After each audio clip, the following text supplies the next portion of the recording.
Here you are. No problem.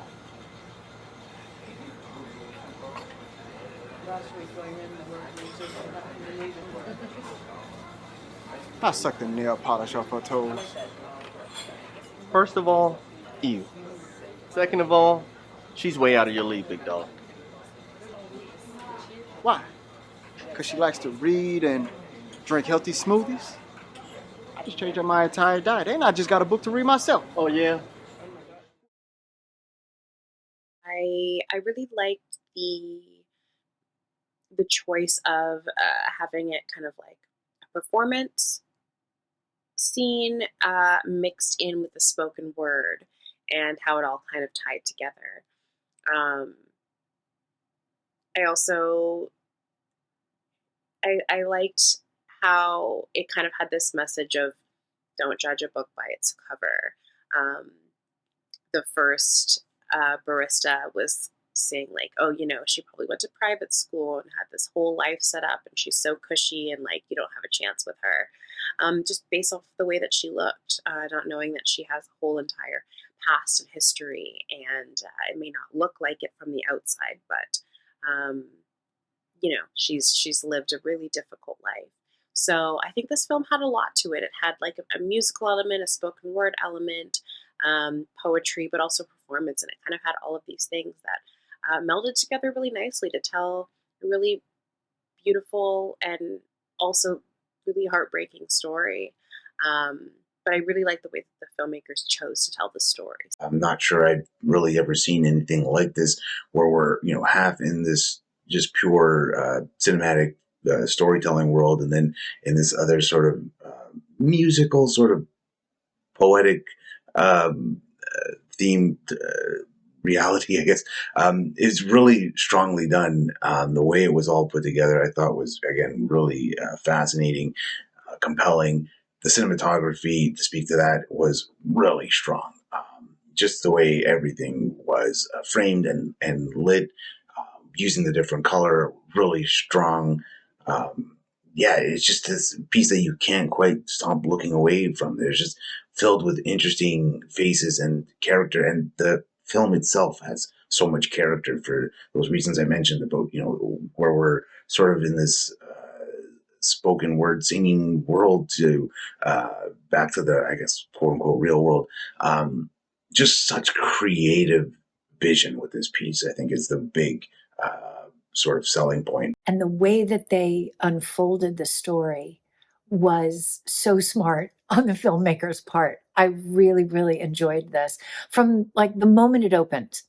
And then when you got into the performance, the spoken word, the rap, oh my gosh, it just added this whole deeper element to it. And he's so talented. And I loved the music that was underneath it. I really enjoyed this. I mean, I can't fault it. The story was there. It was clear what was happening. It really made you empathize with what was happening on the screen. It was really brilliantly done. I like the poetic approach to this very sensitive topic. The chemistry between these two, great casting, by the way, and their amazing performances make this a very relatable film and quite relevant conversation. This setting shows vulnerability and honesty, and it's just the lyrics or script behind it. It's just very beautiful. I loved as well the music that is carried on through the film. It was an interesting, format. So I liked the, the dramatic story of this guy and his romance with this girl. But yeah, what I really liked is it's kind of a musical. Only instead of stopping mid scene to break out in the song, we go into his mind. And I like how there's this theatrical look, we're kind of on stage in his mind and seeing everything, seeing him perform and seeing his thoughts, seeing the girl there, and, as representation of his thoughts of her. So yeah, we had kind of a stream of consciousness kind of thing going. Very cool, and I like that this guy is an actor and filmmaker and also a rap artist and musician, and he's creating this as a platform for his work. Very, very cool. Well done, man. starts out as kind of the typical man, the bro, with his friend going, "She's out of your league." But usually those that men think are out of their league are the women who have the most baggage, as this woman showed she did. And the fact that he's patient with her, willing to understand and learn and be patient and understand that taking her walls down is going to take some time, but it's something that a real man is willing to do.